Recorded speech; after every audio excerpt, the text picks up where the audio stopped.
అందరికీ నమస్కారం. మిత్రులారా, మనందరికీ తెలుసు ఇవాళ మనకు ఒక పండుగ దినం. ఈ సందర్భంగా అందరం కూడా హాజరై ఈ పండుగలో పాల్గొనేటువంటి మంచి అవకాశం మనకి దొరికింది. అందుకు అంతా కూడా ధన్యులం. ముందుగా మన సంప్రదాయం కాకపోయినప్పుడు కూడా మరి తప్పదు. ఆంగ్ల సంప్రదాయం కొంత అంటున్నా కూడా ఆ కేక్ కోస్తే కానీ ఆ బర్త్డే మధురం రాదని చాలా మంది అంటుంటారు. కాబట్టి పెద్ద చేతుల మీదుగా ముందు కేక్ కట్ చేసిన తర్వాత మనం మాటలు పాటలు కూడా మనం విందాం.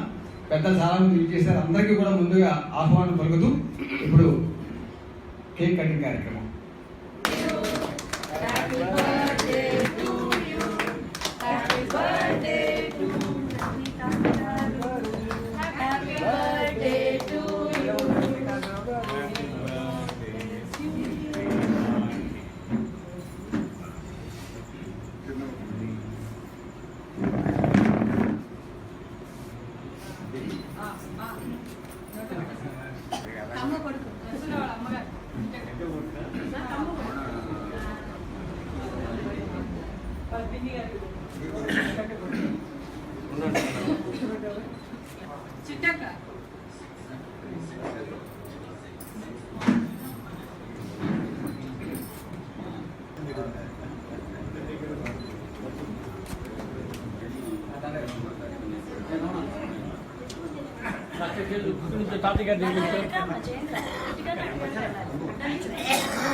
దండం మీద చేయవేయండి పాండవ గారు. చూడండి. ఓకే.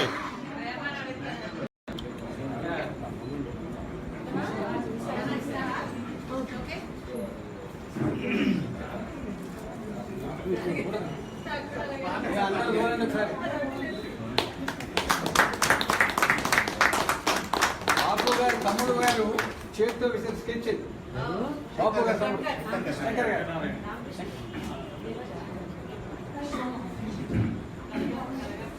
బాపు గారి తమ్ముడు శంకరాచార్య గారు ఫోటోలు చూసి ఆయన చిత్రం చేతితో చేశారు. అదొక ఆనవాయితీగా మారింది మా సంస్థకి ఆయన పంపించడం అనేది. దాన్ని చూస్తే మాకు రజనీకాంత్ గారు గుర్తొస్తారు. పెద్దలందరికీ మరోసారి ఆహ్వానం పలుకుతూ ఆర్టిస్ట్ అసోసియేషన్ ఆకాశవాణి కళాకారుల సమ్మేళనంతో ఏర్పడినటువంటి సంస్థ. దీన్ని ప్రారంభించింది కూడా పెద్దలు గౌరవనీయులు కళాపురకున్న డాక్టర్ బాలం రజనీకాంత్ గారు. వారి అమృతాస్థాల మీదుగా ఏనాడు ప్రారంభించబడిందో కానీ ఇప్పటిదాకా ఆ సంస్థ అనేక కార్యక్రమాలు నిర్వహిస్తూ ఆకాశవాణి కేవలం ఏదో 4 గోళ్ళకి పెరిగిపోయి రేడియో పెట్టులో ఉండిపోకుండా బయటికి వచ్చింది, ప్రజల్లోకి వచ్చింది. ఈ కళాకారులు చూసే అవకాశం మాకు కలిగిందని చాలా మంది అటువంటి మాకు చాలా ఆనందం కలుగుతూ ఉంటుంది. ముఖ్యంగా ఎన్ఆర్ నంది రాసినటువంటి మరో మోహన్ సార్ నాటకాన్ని మన ఆకాశవాణి కళాకారులు కోకా సంజీవరావు గారు, వాసుదేవమూర్తి గారు, పేరు కామేశ్వరరావు గారు, పాండురంగ, శృతి వీరభద్ర వీరంతా కూడా అనేక పర్యాయాలు రాష్ట్రంలోనే కాకుండా రాష్ట్రేతర ప్రాంతాల్లో కూడా ప్రదర్శించి ఉత్తమ నటుడు, ఉత్తమ విలన్, ఉత్తమ ప్రొడక్షన్ అనేటువంటి అనేక బహుమతులు పొందింది. ఆ రోజుల్లో నంది అవార్డు లేవు, ఉంటే గ్యారంటీగా మనకు వచ్చేది. అలాగే ఆకాశవాణి కళాకారులకు గౌరవాన్ని ఆపాదించినటువంటి సంస్థ ఆర్టిస్ట్ అసోసియేషన్. ఇవాళ మిగిలిన ఎవరంటే నేను, పాండురంగారావు గారు, మీ ఇద్దరం ఆకాశవాణి తరఫున ఇప్పుడు కూడా అనేక కార్యక్రమాలు వేదిక పైన నిర్వహిస్తూ ప్రజల్లో ఇంకా ఆకాశవాణి ఉంది, మంచి మంచి కార్యక్రమాలు చేస్తుందని చెప్పేందుకు అవకాశం కూడా మాకు దొరికింది ఈ సంస్థ ద్వారా. ఈ రోజున మేము రజనీకాంతరావు గారి గురించి అందరికీ ప్రత్యేక చెప్పేది ఏం లేదు, అందరికీ తెలిసిన విషయమే. ఎప్పుడు కూడా ఆయన జన్మదినాన్ని ఇలాగా ఆత్మీయ కలయికగా ఆత్మీయ మిత్రుల మధ్య జరుపుకోవడం అనేది మాకు చాలా ఆనందకర విషయం. ఇది ముఖ్యంగా నడుము మిగిలినటువంటి పాండురంగారావు గారు ముందుగా ఎంతైనా అభినందించక తప్పదు. దాదాపు 15 రోజులకి ఆయన ఎప్పుడు ఫోన్ చేసినా రోజుగా నాకు 20 సార్లు ఫోన్ చేస్తారు. మొదటి మాట రజనీకాంత్ గారు మనిషికి ఎలా చేద్దాం, ఇదే మాట. సో అందుకని నాకు చాలా నచ్చినటువంటి విషయం. అందరికీ కూడా ఆత్మీయులే. రజనీకాంత్ గారు అంటే అజాత శత్రువు.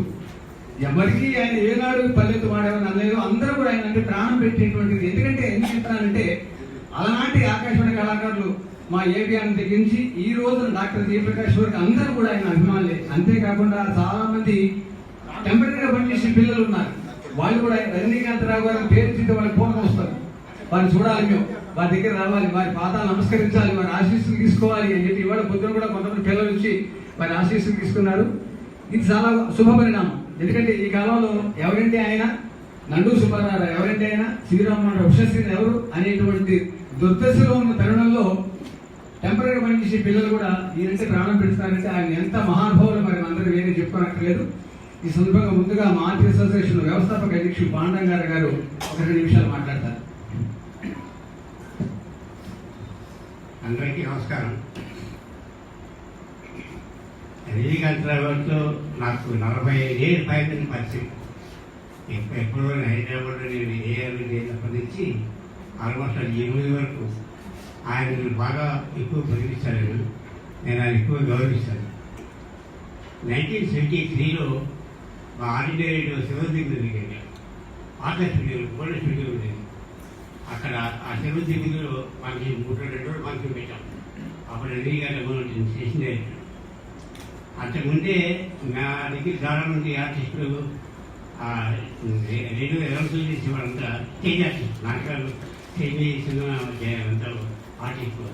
ఈ రామరావు గారి, సుబ్బారావు గారిని, మరి కొక్క హిందీరావు, వాస్తవానికి సుత్తి శ్రీనివాసరావు, నేను, నరసింహరావు, ఏబిఆర్ ఎంత అంటే తర్వాత రామకృష్ణ చేరాడు. మరి ఈ సభలో ఆయన సంజీవ్ గారు పిలిచి, సంజయ్ గారు చాలా మరి ఫంక్షన్ జరుగుతుంది, ఏదైనా మంచి హాస్యనాటిగా తయారుకెళ్ళింది అంటే సంజీవ్రావు అప్పుడు ఒక మంచి నాటకం చేశాడు. దాని పేరు బరుడు కావాలి, మంచి హాస్యనాటిక.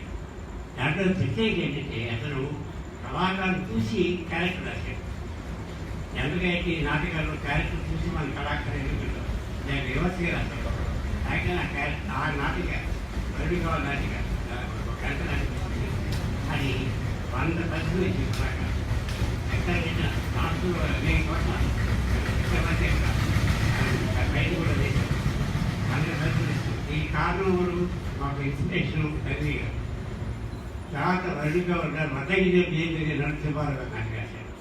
అదొక మంచి ఆశయం, చాలా బాగుంటుంది. ఇలాగా అందరూ వస్తూ ఉంటారు. వరుడిగా నాటికలో శ్రీరామోహన్ రావు గారు, వై రాజకుమారి, రాజమ్మ, నేను, నరసింహరావు, దేవి కామేశ్వరరావు, నెల్లూరు సుబ్బారావు, ఏ ఇందిరాశర్మ, ఆర్ రామచంద్రరావు, ఇట్లా అందరూ ఉన్నాం. తర్వాత 73లో ఇంకా రామకృష్ణ ఎంటర్ కాల ఫీల్డ్. అసలు వచ్చాక 79లో అతను ఎంటర్ అయ్యాడు. అప్పుడు 79 ఎంటర్ అయ్యాడు. అప్పుడు అసలు కూడా అసలు సాగే నాటకాలు మనము అసలు కూడా మాటలు చేయలేడు. మాటలు ఎక్కడ నాటకాలు ఇస్తుంటారు, ఒక క్యారెక్టర్ ఇస్తాడు, అది చేసేవాడు బాగా.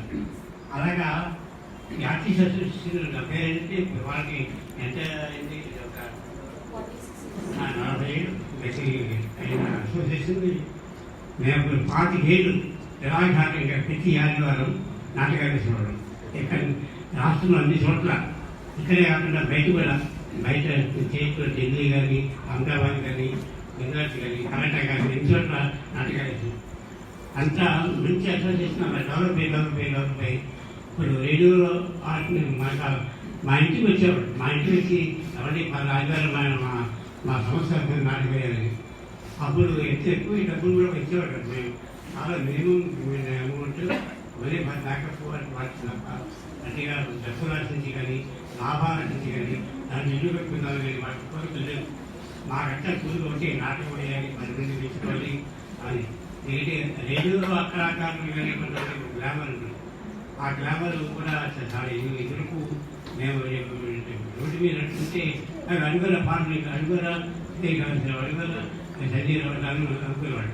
అంత గ్లామర్స్ డిపార్ట్మెంట్లో పనిచేసినందుకు నేను నిజంగా చాలా అదృష్టం. మా అదృష్టం మీకు చేరినప్పుడు నేను 64లో హైదరాబాద్ చేసిన చేయలేదు. అప్పుడు ఎక్కడ చూసినా నేను చేసిన బట్టి కానీ సంగీతం, సాహిత్యం, నాటకం ఇటువంటి ఎలక్ట్రిసిటీ అలా ఉండేది. మరి సంగీతంలో మరి నిష్ణాతులు రజనీకాంతరావు గారు, అలాగే సాహిత్యంలో కృష్ణబాబు గారు, అలాగే నాటకాలు నుండి వేషాల్ గారు, వీళ్ళందరూ ఉండేవాడు. చాలా సాంగనసరావు ఎంతో మంది హైదరాబాద్ ఉంటే నేను ప్రత్యేకంగా వాళ్ళని చూసి రేడియో నాటకం ఎలా అవుతుందో అది బాగా ట్రైనింగ్ ఇచ్చాను. బాగా మంచి నాటకాలు ఇస్తాను. ఇంత మంచి వాయిస్ ఉన్న వాళ్ళు చేశాను. ఎన్నో నాటకాలు ఎన్నో కొన్ని ఒక 20 ఆశ్చర్యాలు చేస్తే అరాధ మాదేవి నాటకం అంటే ఎత్తు దగ్గర నుంచి కదా 1976లో కడకట్టి దాంట్లో ఏవిఆర్ బ్రహ్మాండ హీరో వేశారు, చాలా బాగా గొప్ప వేశారు. అందులో వేసిన హీరోలో ఉంటారు. ఎవరికి హీరో అంటే ఏవి ఆనందే, వాయిస్ కూడా చాలా బాగుంది.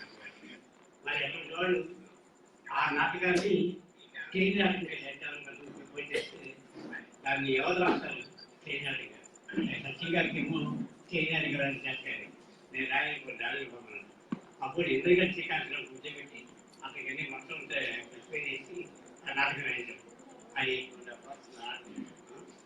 ఆ నాటకాన్ని 40 సార్లు నేను ఇదంతా ఏంటి ఇవన్నీ చేసింది కాదు, గొప్ప మాది కాదు. ఈ చదవ అంతా అన్నీ కాదు. లేకపోతే తెలియదు, వారి ఆశించాలంటే తెలియదు.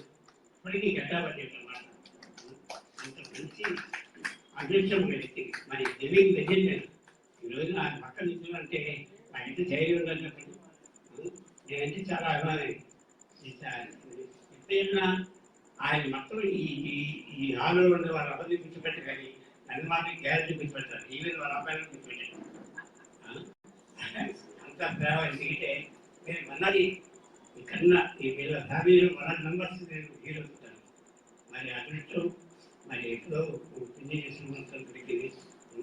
మరి అంత మహానుభావుడికి ఈ రోజున 99లో ఎంటర్ 1920లో పుట్టారు. 98 years అయిపోయింది. 9లో పుట్టారు ఎంటర్ అయిన వాళ్ళు. మరి 99 సంవత్సరం పుట్టిన సందర్భంగా నేను ఆర్టిస్ట్ చేద్దాం మనిషి అని చెప్పి అనుకుని అప్పుడు నేను రామకృష్ణ కూర్చుని చేద్దామంటే ప్లాన్ చేసి వాళ్ళ కార్యక్రమం పెట్టించారు. అది చాలా ఇన్ఫార్మల్ ఎత్తుకెళ్ళారు. దీంట్లో ఉపన్యాసాలు, పూజలు, స్టేషన్లు చేస్తారు. మాకు ఎవరు అందరూ నానే అందరూ చేస్తాయి. అందులో ఎవరంటే వారి వల్ల మనం ఇక్కడ ఈ దేవుడి ముందు వాళ్ళ భక్తులు ఎలా ఉంటారు, వాళ్ళ ముందు కనుక ఇది మంచి కార్యక్రమం. చాలా మంది ఈ రాంటారు డెఫినెట్గా డిటైల్స్ స్టార్ట్ అయ్యింది. ఆ డీటెయిల్స్ స్టార్ట్ అయ్యే సందర్భంలో మెల్లిగా చాలా మందికి ఈ జనరేషన్లో గట్టిగా అన్ని రంగాల్లో ముందుకోండి. మెల్లిగా వాటికి ఎవరు అనేది తెలియకుండా ఉంది. ఈ రోజున ఎదిగా జీవించి ఎవరంటే పరిస్థితిలో ఉన్నాను. అలాగే సుబ్బారావు గారు ఎవరు నన్ను శ్రీరామారావు ఎవరు నేను సరే మీరు అన్నాడు. ఇప్పటికే అంటున్నాడు నన్నకి లోపలికెళ్తే ఎవరండి ఆయన 20 ఏళ్ళు ఏరియాలో పనిచేసాను విజయవాడ. అయినా సరే నాకు ఇది ఇంట్రెస్ట్ దొరుకుతుంది. ఇలాగా మంచిగా ప్రోగ్రాం చేసి బాగా చదువుతున్నాను.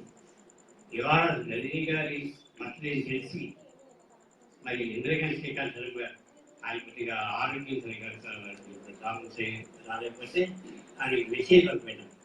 ఆ మెసేజ్ రాగిగా అయితే దొరుకుతుంది అని ఒకసారి వినండి.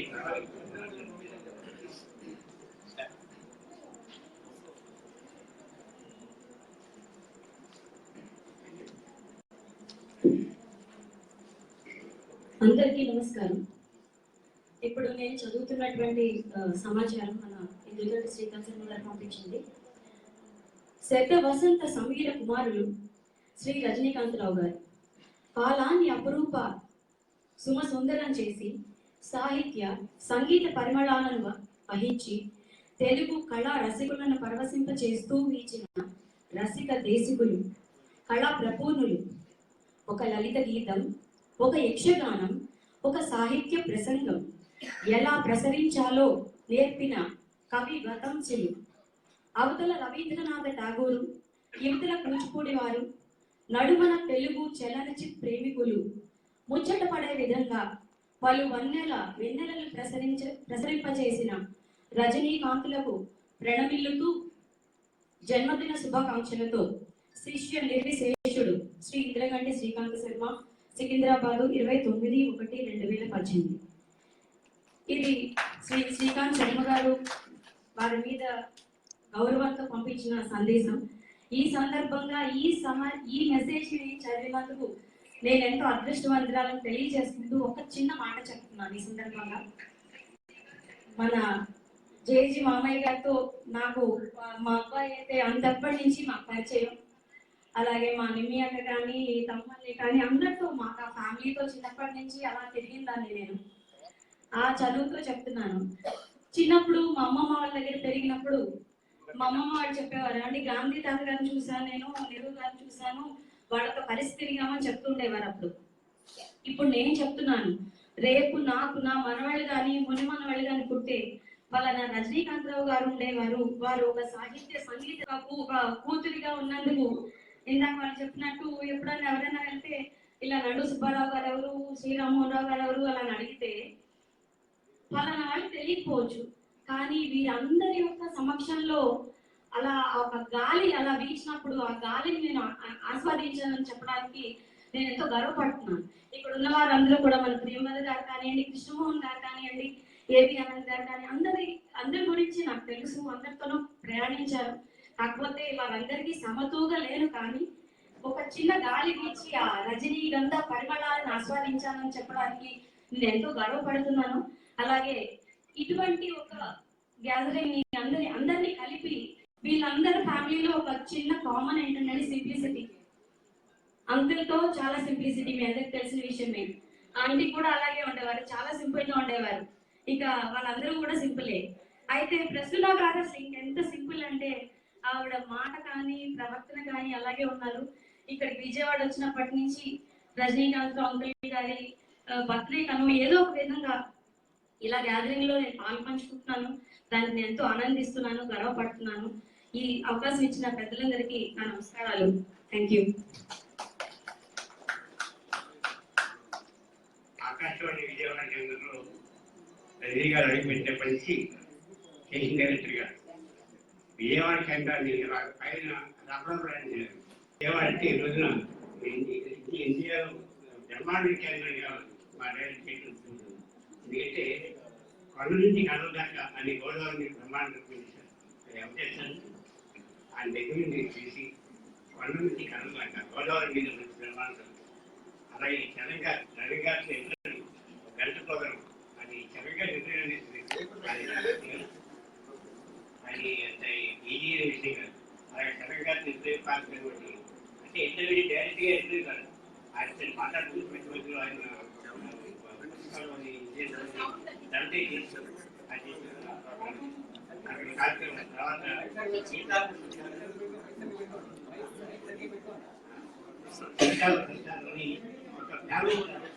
ఆయన ప్రయాణించారు. ఆ సీతాఫలంటే జీవితంలో జరిగే అవన్నీ కలిపి వాటిని డంపింగ్ చేసే గొలుసు నాటు సంక్రమణ రెడ్డి గారి హయాంలో గొలుసు నాటు ఆయన గొలుసు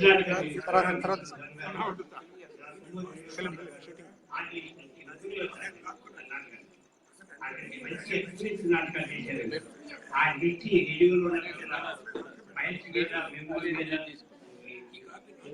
ఎప్పుడు లేదు. ఆయన దేశంలో అడుగు పెట్టగానే రంగంలోకి ఓ మంచి మంచి ప్రోగ్రామ్ చేద్దాం అది తప్ప ఆయన విమర్శించిన అక్కడ ఎందుకంటే ఆయన నిపుణుడు నిలిచోడే గొప్ప. చైనా దుఃఖంలో గిరీష్ చెప్పినట్టు నా ముందే ఎదిగే తింటాడు. అలాగా ఆయన మంచి ప్రోగ్రామ్ చేయడం వైద్యులు పనిచేసినట్టుంది. మరి ఆయన బ్యాక్గ్రౌండ్ కానీ ఆయన కానీ నేను పుని కూర్చున్నాను కొద్దిగా అన్ని శిక్షణగా చేసి ఇంత కార్యక్రమం చేసాం కనుక ఇంకొక మిత్రుడు ఎస్వి శ్రీరామూర్తి గారిని మాకు దాదాపు ఆల్ ఇండియా రేడియోలో ఒక 20 అవార్డ్స్ పట్టుకొచ్చిన తప్ప మంచి అసలు మా అనౌన్సర్ ఇప్పుడు హైదరాబాద్లో ఉంటాను. అతను రజనీ గారు ఎదిగి బాబాయ్ అంటాడు. అతను ఇలాగ చేసిన చెప్పగానే ఒక మెసేజ్ పంపాడు, ఒక చిన్న సందేశం. అది రామకృష్ణ చూశాడు. ఆకాశవాణి విజయవాడ కేంద్రానికి ఒక ప్రత్యేకత ఉంది. దేశంలో అనేక ఆకాశవాణి కేంద్రాలు ఉన్నప్పటికీ కూడా మన విజయవాడ కేంద్రం వరుసగా 10 సంవత్సరాలు జాతీయ స్థాయిలో అవార్డులు తీసుకుంది. ఆ పరంపరలో తర్వాత మా తమ్ముడు జయప్రకాష్ శ్రీరామూర్తి గారు చేసిన కార్యక్రమాలపై డాక్టరేట్ చేసి డాక్టర్ బి జయప్రకాష్ గారు ఈ సభలో ఉన్నాడు. అది మా అందరికీ గర్వకారణం. శ్రీరామూర్తి గారు రజనీకాంత్ గారు పుట్టినరోజు మేము చేస్తున్నామంటే స్పందించి వెంటనే ఒక చిన్న మెసేజ్ పంపించారు. ఆకాశవాణిలోనే కాదు, ఆయన అభిమానుల హృదయంలో కూడా వెన్నెజలు కురిపిస్తున్న రజనీకాంతుడు చిన్నవాళ్లలో పసివాడు, పిన్నవాళ్లలో పండు ముద్దుసరి, మాటల్లో మధురగాన ప్రియుడు, పాటలో పొన్నమి వెన్నెల చంద్రుడు, ఎందరి జీవితాలకో మార్గదర్శకుడు శ్రీ రజనీకాంతరావు గారికి జన్మదిన శుభాకాంక్షలు చెప్పి చాలా అందంగా సింపుల్ గా రాసి పంపించారు. వారికి మా కృతజ్ఞతలు. 1984లో మా ఆల్ ఇండియా రేడియో మొత్తం భారతదేశం అంతా లెవెల్లో ఒక కాంపిటీషన్ పెట్టింది. అవార్డ్స్ ఆకాశవాణి యాన్యువల్ అవార్డ్స్ అని స్టార్ట్ చేశారు. ఆ సంవత్సరం మాకు 2 గ్రేడ్లు వచ్చాయి. ఒకటి మధుర నాటకం, ఒక మంచి నాటకం. తర్వాత ఎకానమిక్ ఎక్స్చేకర్లోని మా మిత్రుడు శ్రీగోపాల్ని శ్రీగోపాల్ చేసిన నాటకం ఎకనామిక్ ఎక్స్చేకర్ మంచి డాక్యుమెంటరీ చేశాడు. అది రెండింటికి మా పరిచయం వచ్చాయి. అది మరి దానికి ఇన్స్టిట్యూషన్ అంటే అంటే మంచి రెండు చేసినారు. అలాగే ఆ పరంపరలో తర్వాత ఎన్నో అవార్డ్స్ ఆదిలేడి విజయవాడ చంద్రుడు చేసింది. ఇవన్నీ ఇక్కడున్న ప్రజలు తెలుసు. ముఖ్యంగా శంకర్ గారి బాధితులు ఏవే చేసే గారు పెద్ద వ్యక్తాలు చేసుకుంటారు. మరి రజనీకాంతరావు గారితో ఉన్న గొప్ప విశేషం అంటే ఆయన బిఎన్ రెడ్డి గారితో పాఠశాల బాగా మంచి. నేను విన్నది ఏంటంటే మెడ్రాస్ కేంద్రంలో బిఎన్ రెడ్డి గారు షూటింగ్ టైంలో రవి గారి దగ్గరికి వెళ్ళి మెడ్రాస్ వెళ్ళి ఆయన ముందుకు వచ్చి ఎవరి ఈ సినిమా తీసిన ఈ పాట రాయాలి అనగానే ఆయన రాసేవారు. అలాగా బిఎన్ రెడ్డి గారి వరకు తెలిసింది. అదే బిఎన్ రెడ్డి గారు ఒకసారి విజయవాడ వచ్చారు. అప్పుడే మాకు వాకాటు క్లబ్లు ఉండేది. ఆ క్లబ్లో నేను సెక్రటరీ ఉంటాను. అప్పుడు నన్ను పిలిచి పాడగా మనం చిన్న గట్టిగా పెట్టాలా ఇట్లా బిఎన్ఎస్సి గారు అంటే గట్టిగా అది బట్టలు పెట్టాను. మా రేడియో కావాలని ఉంది. మరి బిఎన్ఎస్సి గారు అంటే మహా గొప్ప డైరెక్టర్ 18 వరే చేసిన అదృష్టం కూడా. ఆ అదృష్టం ఎవరైతుందంటే రజనీ గారు ఆయన పక్కన వచ్చి బిఎన్ఎస్సి గారు పక్కన వచ్చి నేను మాట్లాడటం, అలాగే ప్రసాద్ రెడ్డి గారిని పక్కన వచ్చి మాట్లాడటం, అలాగే నారాయణరావు గారిని గోల్డ్ ఆర్టిస్ట్ కార్యంలో చంద్రబాబు నారాయణరావు గారిని ఎన్టీ రామారావు కన్నా నాయకుల కన్నా ముందు పడ్డారు. ఆ నారాయణరావు గారు మా దగ్గర నాటకంలో నరసింహ వికారాలు పూర్ణమానంలో ఏజీపీసీ క్యారెక్టర్ చేశారు. చాలా మంది మంచి రాయిస్తుంది, చాలా బాగా చేశారు. అలాగా నేను ఏ ప్రపోజల్ పెట్టినా ప్రోగ్రామ్ చేయండి ప్రపోజల్ నో ప్రోగ్రామ్ అంటే చేస్తాయి. ఇంకేదైనా అంటే కానీ ప్రోగ్రామ్ చేస్తానంటే చేస్తాను. అంత మహానుభావుతే పనిచేసిన ఈ సందర్భంలో నేను వారికి మా ఆర్టిస్ట్ ఇప్పుడు ఎవరికి ఇష్టమైనటువంటి నా పక్కన నిలిచినటువంటి పెద్ద ఆయన సత్యానందం గారు, joint commissioner of income taxes. వృత్తిరీత్యా చాలా పెద్ద అధికారైన రేడియోకి వీరాభిమాని. ఆయన రేడియో శ్రోతల సంఘం అనేది ఒకటి స్థాపించి గత 10 సంవత్సరాల నుంచి ప్రతి సంవత్సరం డిసెంబర్ నెలలో ఒక ఆత్మీయ సమావేశం ఏర్పరిచి దాంట్లో రేడియో శ్రోతలు కానీ అయితే అధికారులను కానీ పిలిపించి వాళ్ళకి మధ్య సంభాషణ మాట క్వశ్చన్ ఆన్సర్ లాగా వీళ్ళు, అలాగే చాలా మంది పేద కళాకారులను ఈ సంస్థ ద్వారా ఆదుకోవడం ఇలాంటి చాలా సేవా కార్యక్రమాలు చేస్తున్నారు. మంచి మిత్రుడు, ఎంత పెద్ద అధికారి అయినా స్నేహానికి విలువ ఇచ్చేటువంటి చాలా పెద్ద మంచి వ్యక్తిగా నేను ఇప్పుడు సత్యానందంగా అభివర్ణిస్తారు. ఏ సభలో మాట్లాడినా కూడా ఆయనకి రేడియో ఉన్నా, రేడియో కళాకారులన్నా, రేడియో కార్యక్రమాలన్నా చాలా చాలా చాలా ఆసక్తి. మరి జీవితంలో కొంత సమయాన్ని రేడియో కేటాయించడానికి ముందే నిర్ణయించుకున్నారేమో. అందుకే ప్రతిరోజు కూడా రేడియో కార్యక్రమాలు విని ఆయన మాకు వెంటనే స్పందన తెలియజేసేటువంటి మంచి శ్రోతగా కూడా సత్యానందం గారు మా అందరికీ చిరపరిచితులు. మా సంస్థకి శ్రేయభిలాషం. ఇప్పుడు వారు రజనీకాంత్ గారికి శుభాకాంక్షలు తెలియజేస్తారు. గౌరవ శ్రీ డాక్టర్ బాలాంతరం రజనీకాంతరావు గారు, రేడియో కాంతి. ఇప్పటి వరకు కూడా సభ తండ్రి కూతుళ్ళ మధ్య జరిగింది. మా మిత్రుడు పాండరంగారావు గారు, అదేవిధంగా రాధిక, వాళ్ళిద్దరే చెప్పారు. నాకు లభించిన గొప్ప అదృష్టంగా భావిస్తాను ఇక్కడ మీ మధ్య ఉన్నందుకు. నిన్న మన కోనరంగారావు గారు ఫోన్ చేసి ఇలాగ రజనీకాంతరావు గారిని అభినందించమంటే నేను తప్పకుండా వస్తాను ఎక్కడ చెప్పండి. నాగాలాండ్ పక్కన నాగాలాండ్ కాదు, ఇక్కడ సీతారామపురం నాగాలాండ్ వెంటనే వచ్చాను. నేను అతి పేద కుటుంబంలో పుట్టాను అనమాట. 1969లో మామూలుగా రేడియో వినే అలవాటు ఎప్పటి నుంచో ఉంది. గంటకి 250 కిలోమీటర్ల దూరంలో వేగంతో గాలులు వీస్తున్నాయి. మా కాకినాడ కోస్టల్ ఏరియా అనమాట. మేము మంచి భాషలో చెప్పాలంటే తాటాకుడుము, మామూలుగా చెప్పాలంటే గుడిసె. ఓకే, అది అందులో అంటే నేనే పెద్దవాడిని అనమాట. నాకు 2 చెల్లెలు 2 తమ్ముడు, అమ్మ నాన్న. చాలా గాలి అది వస్తుంది అంటున్నానంటే ఏం చేద్దాం అంటే ఎదురుకుండా ఒకళ్ళు డాబాయి ఉందన్నమాట. అని వెళ్ళి రిక్వెస్ట్ చేశాను అనమాట. వెళ్ళి అయ్యారు ఇక్కడ ఉంటున్నాను, వెళ్ళి రాత్రి అక్కడ ఉన్నాం అనమాట. పొద్దున చూస్తే మా గుడిసె నేలమట్టమైంది. ఆ విధంగా నేను రేడియోకి రుణపడి ఉన్నాను. నేను హై స్కూల్ చదివినా కానీ అన్ని ఆపరేట్లో పుస్తకాలు మన అలంకార ఎదురుగుండా దొరుకుతాయి కదా, అలా కాకినాడలో కూడా పిఆర్ కాలేజ్ దగ్గర ఉంటాయి అనమాట. నేను మొట్టమొదటిసారిగా పూర్తి డబ్బులతో కొన్నది వాణి. ఎంతమంది తెలుసు? చెప్పండి కొట్టాలి. వాణిలో రేడియో కార్యక్రమం ఇప్పుడు వస్తుందా? 85 ఆఫీసర్. నేను రేడియో ఎప్పుడు నుంచి వెళ్తానంటే మనకి 67 అనుకుంటాను. అప్పుడు రేడియోకి లైసెన్స్ ఉండేది. పోస్ట్ ఆఫీస్కి వెళ్ళి మనం లైన్ లో నిలబడి డబ్బులు కట్టాలన్నమాట. సో ఆ విధంగా రజనీకాంతరావు గారు నాకు అప్పటి నుంచి కూడా తెలుసు. నేనైతే అక్కడికి గెలవకపోవచ్చు.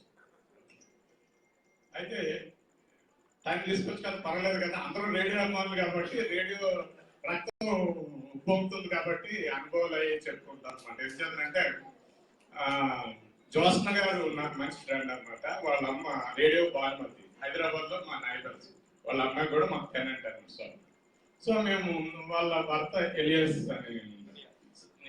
ఓకే, వాళ్ళు రేడియో గురించి అనేక కార్యక్రమాలు చర్చించడం అది జరిగింది. అదేవిధంగా నేను కూడా అందులో పాల్గొనేవాడిని అనమాట. కానీ కార్యక్రమం రూపకల్పనలో కానీ పాల్గొనడం కానీ ఏదైనా కానీ చేస్తుంది. అది ఇక బాలాంతరం రజనీకాంతరావు గారు రేడియోకి ఒక సొగసు ఇచ్చారు, ఒక ఉత్కృష్టత కల్పించారు, ఒక విలువలు పెంచారు. మిత్రుడు మాడుగుల రామకృష్ణ చెప్పినట్టు విజయవాడ కేంద్రానికి ఉన్నటువంటి ఉనికి అతి ఉన్నతమైనది. ఇక్కడ ఇప్పుడు రైల్వే స్టేషన్ లో దిగో లేకపోతే టూరిస్ట్ బస్ లో వచ్చి ఉషశ్రీ గారిని చూసి ఆయన దగ్గరకు వచ్చి చూసి చేయడు. మీ అందరికీ తెలుసు, మనం అత్యంత గర్వంగా చేసుకునే అదే భావించే ధర్మసత్యాలు సమాధానాలు కావచ్చు. మొదట్లో పసిడి పంటలతో పెట్టుకోరు, టైమ్స్ నాట్ పాపులర్ అవడంతో తర్వాత కానీ ఏంటంటే కార్మికుల కార్యక్రమంలో పెట్టారు. తర్వాత ఏంటంటే ఇండిపెండెంట్ గా సండే రోజు అన్నమాట ట్రాఫిక్ ఆగిపోయింది. అందరూ కలిసి రామానంద సాగర్ మహాభారతం కంటే ముందు ప్రతి ఊర్లో కూడా రేడియో సెట్ చుట్టూ గుమికూడి వినియోగరు విశ్లేషణ చేసేవారు. సాహిత్యం కానీ పౌరాణిక విధానాలు కానీ ఇంత ప్రాచుర్యం నా దృష్టిలో ఇంతవరకు ఏది కూడా కాలేదు. ఆయనకి అందరి మీరు అందరూ చప్పట్లు కొట్టండి. ఇంకా అనేక మంది, ఎందుకంటే మనం రాంబాబు, ఏకాంబరం, లేకపోతే దివిరామ్, చిన్నక్క, అనేక మంది వ్యక్తులు కనుక తలుచుకుంటే అవి సజీవ శిల్పాలుగా పాత్రలుగా రూపొందుతాయి. కొన్ని కారణాల వల్ల ఏంటంటే వాళ్ళకి గ్లామర్ వేరు, అనుభవం వేరు. ఇప్పుడు సినిమా యాక్టర్లు వాళ్ళు పాపులర్ అయితే వాళ్ళ ఫోటోలు వస్తాయి. ఎనకల గాంధీ మన మధ్యలో లేకపోయినా ఆయన మాట్లాడారు, ఆయన మాట్లాడుతున్నారు. దేవుడు కూడా మాట్లాడారు, యేసు మాట్లాడుతుంటారు. అలాగా ఈ రేడియోలో ఎవరైతే ఉన్నారో వారి ప్రతిభ పాఠవాళ్ళు సమాజానికి ఇచ్చినప్పుడు అవి నిక్షిప్తంగా ఉన్నాయి, రికార్డులో ఉన్నాయి, ఆర్చివ్స్ లో ఉన్నాయి. అటువంటి గొప్ప అవకాశం ఈ దేశపు సాహిత్యపు విలువలు, ఈ దేశపు సారస్వత విలువలు, ఈ దేశపు వినోదం, ఈ దేశం యొక్క విజ్ఞానం, ఈ దేశం యొక్క పూర్తి అవగాహన, అంతరంగము, అనుసరణీయం అంతా కూడా రేడియో కళాకారుల ద్వారానే ఉంటుంది. మీరు మధ్యాహ్నం నాటకం కనుక ఐ థింక్ అది 3 నుంచి 4 ఆదివారం నాడు మరి కొన్ని మనకి రేడియోలోనే మనిషి కనపడకుండా సముద్రం చూపిస్తారు, తుపాకు చూపిస్తారు, అది మనిషి హృదయంలో చూపిస్తారు. అది ఆ ప్రక్రియ వేరే దానికి రాదు, వేరే విధానం కాదు. మనిషి కనపడకుండా అవతలలోని భావాలను వ్యక్తీకరించి అవతల ఒక పరిమాణాలు చూపించి పరిణామం చూపించి దానికి పరిమళాలు వెదజల్లేది ఏకైక సాధనము రేడియో ఒకటే. అటువంటి రేడియోకి మన విజయవాడ కేంద్రాన్ని కానీ మన రాష్ట్రానికి సంబంధించి 2 రాష్ట్రాలకు సంబంధించి కానీ ఈ మద్రాసును కూడా కలుపుకున్నట్లయితే మరి బాలాంతరం రజనీకాంతరావు గారు తన జీవిత కాలంలో 99 సంవత్సరాల్లో సుమారుగా 70 సంవత్సరాలు ఈ సాహిత్యంలో, సంగీతంలో, సారస్వత విలువల్లో రేడియోకి అంకితమైనటువంటి వ్యక్తి. అటువంటి వ్యక్తి మన మధ్య ఉన్నందుకు మనం ఎంతో గర్వపడుతున్నాం. అటువంటి వ్యక్తికి సమకాలీనం అయినందుకు మనం చాలా ఆనందపడుతున్నాం.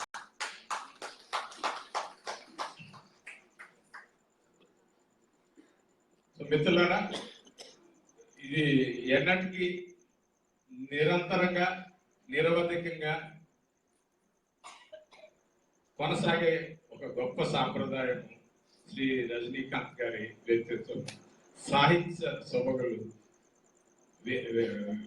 విరివిగా వెదజల్లబడి పరిమళాలు అన్ని వైపులా వ్యాప్తి చెంది అటువంటి శుభ సందర్భంలో మనందరం ఉన్నందుకు మరోసారి రజనీకాంతరావు గారికి దేవుడు పరిపూర్తి జీవనం, వారి ఆశీర్వాదాలు మనందరికీ వస్తాయని సెలవు తీసుకుంటున్నాను. ధన్యవాదాలు. ధన్యవాదాలు సత్యానంద గారు. 1979లో నేను ఆకాశవాణి విజయవాడ కేంద్రంలో చేరాను. 81సారి మద్రాసు వెళ్ళాను భానుమతి గారిని కలుద్దామని. భానుమతి గారు మా నాన్నగారు చాలా ఫేవరెట్ గాయని మాట. ఆవిడ ఇంటికి వెళ్తే తర్వాత లోపల అనకుండా అరవలో మాట్లాడి నన్ను గెంటేశాడు. నేను ప్రాధాన్యపడుతున్నా వాడి తెలుగులో. ఇంతలో భానుమతి గారు ఎవర్రా వాడు అని దగ్గరికి సింహంలాగా ఆవిడ చూడగా నాకు కాలు చేతులు వణికే. వాడి అర్థం అరవలో చెప్పాడు. ఆవిడ దగ్గర నుంచి ఎవరు నువ్వు తెలుగా అని తెలుగేనమ్మా అన్న. ఆకాశవాణి విజయవాడ కేంద్రం అన్న అంటే వాడిని లోపల పంపించు అంది. చూడండి, లోపలికి వెళ్ళగానే రజనీ బాబాయ్ బాగున్నారా అంది ఫస్ట్ డేలాగా. అమ్మ దొరికింది అనుకుని, అమ్మ రజనీ బాబాయ్ గారు ఎప్పుడు మీ గురించి చెబుతూ ఉంటారమ్మా అని కోశాను. అందుకే నాకు ఇప్పుడు అర్థం లేదు అప్పుడు. సరే, ఆవిడ దాన్ని కూడా ఆనందపడి ఏం చేస్తూ ఉంటారు ఆ రేడియోలో నువ్వు అంది. అమ్మ నేను అనవసరంగా పని చేస్తున్నానమ్మా. అనవసరం ఏంట్రా, మీ పాటలు వేస్తూ ఉంటామ్మా రోజు. ఏం పాటలు వేస్తావు చెప్పు అని చెప్పా. దొరికిన అవకాశం తెలుగు చెప్పా. నన్ను దగ్గర తీసుకెళ్ళి ఆవిడ కాఫీ ఇచ్చింది. ఆ వంట ఆవిడ ఆశ్చర్యపోయింది. ఇంతవరకు ఎవరికి కాఫీ ఇవ్వలేదు ఆవిడ. బాబు ఎక్కడికి ఇచ్చారు అంటే ఇది నాకు అదృష్టం. అంటే రజనీ గారి పేరు చెప్పి నేను పెద్దగా లోపత్తులు ఆవిడతో మాట్లాడే అవకాశం నాకు దొరికింది అన్నమాట. అలాగే ఘంటసాల గారు మహానుభావుడు ఎన్నోసార్లు చెప్పుకున్నారు. రజనీకాంత్ గారు భిక్షతో గాయకుడిని అయ్యాను, లలిత సంగీతం నాకు ఇప్పించినాను, ప్రోత్సహించాలని చెప్పి ఘంటసాల గారు చాలా చెప్పుకోవడం జరిగింది. అలాంటి మహానుభావుడు పక్కన నుంచోవడం కూర్చోవడం అనేది నిజంగా పోవడం సుకృతంగా భావిస్తాం.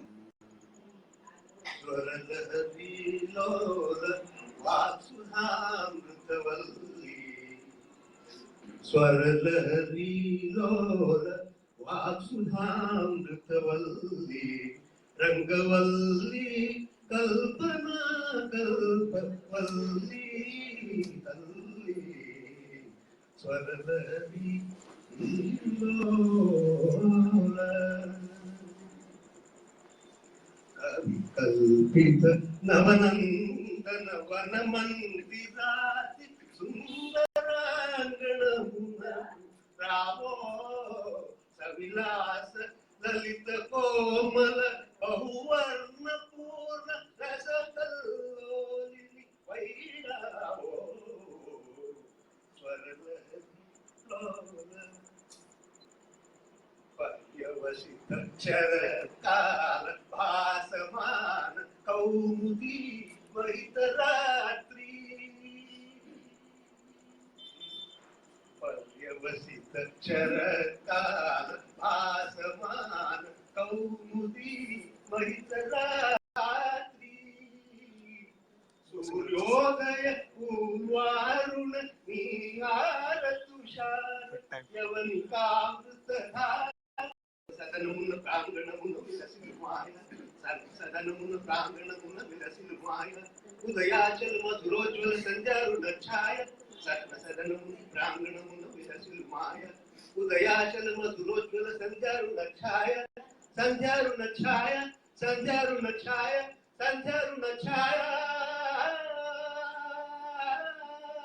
సంధ్యారుణ ఛాయ సంధ్యారుణ ఛాయ సంధ్యారుణ ఛాయ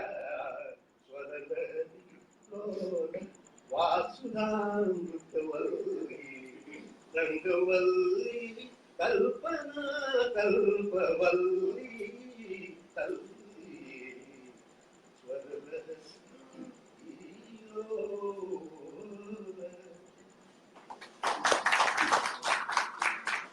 ముందుగా డాక్టర్ జనతా శంకర్ గారిని ఆహ్వానిస్తున్నాను. అందరికీ నమస్కారం. నేను పాత్ర విక్టాస్పిక్స్ అనేది మాట్లాడటానికి రాలేదు. ఇప్పుడు బాధపడేది ఏమిటంటే అందరం ఉన్నాం, మనం చాలా మంది ఇన్ఫ్లుయెన్స్ పీపుల్ అంతా ఉన్నారు, ఆర్టిస్ట్స్ ఉన్నాయి. కానీ వారికి ఇంతవరకు ఒక పద్మ అవార్డు కూడా రాలేదు. ఎవరైనా కృషి చేస్తారో లేదో కూడా నాకు తెలియదు అనిపిస్తూ ఉంటుంది. ఈ మధ్య ఎక్కువ కాలంలో మధ్యలో ఉండటం కదా నేను చేద్దాం ప్రయత్నం నేను చేయలేకపోయాను. కానీ వీళ్ళందరూ కూడా బాగా కృషి చేసి మనందరం ఆలోచించి వారికి మళ్ళీ నెక్స్ట్ వారి బర్త్డే చేసుకునే యోగా ఉట్టి పద్మశ్రీ లక్ష్మి కాదు, అసలు ఉన్నటువంటి పద్మవాళ్ళు మనంతా కృషి చేయాలి. దానికి మీరందరూ ఆలోచించి ఏ విధంగా చేస్తే ఎవరి మీద ప్రెషర్ చేస్తే మీరు ఆలోచించాల్సిందని కోరుతున్నాను. వాటి ఏం చెప్పాలంటే పసిరి మెరుగుల తాతలు పసిరి మెరుగు పిల్లలు గౌతమి విశ్వవిద్యాలయాలు గుడిజే గంటలు గణగణాలు భానుమతితో పాడారు. అది మీ అందరికీ గుర్తుండే ఉంటుంది. మన ఆంధ్ర రాష్ట్రం ప్రారంభమైనప్పుడు వారు ఆ పాటలు పాడారు. భానుమతి కలిసి తర్వాత సూర్యకుమారి గారు వారి పాటలు ఏం పాడారు. శతపత్ర సుందరి, శతపత్ర సుందరి, యూనిక్ ట్యూన్స్ అనమాట. లిరిక్స్ ఎట్లా ఉంటాయి మీ అందరికీ నేను చెప్పక్కర్లేదు, వారి యూనిక్ ట్యూన్స్ ఎట్లా ఉంటాయో చెప్పక్కర్లేదు. ఈ సందర్భంలో కొన్ని పాటలు వింటున్నారు కాబట్టి వారి 100 మనం అధిక మాసాలతో లెక్కేసి ఒకసారి 100 చేసాం. ఇప్పుడు మామూలుగా ఇంగ్లీష్ క్యాలెండర్ ప్రకారం కూడా మళ్ళీ 100 మనం చేయాలి. ఈ లోపల మనందరూ దీక్ష తీసుకోవాలి. ఏ విధంగా ఏం చేస్తే వారికి పద్మ అవార్డు వస్తుంది అంతే. దానికి ఈ ఉద్దంటే కాదు అవునా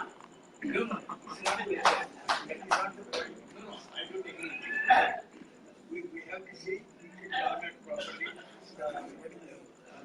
అందరూ విషయాలు ఎంతసేపు కూర్చొని ఎన్ని పనులని ఉద్దేశం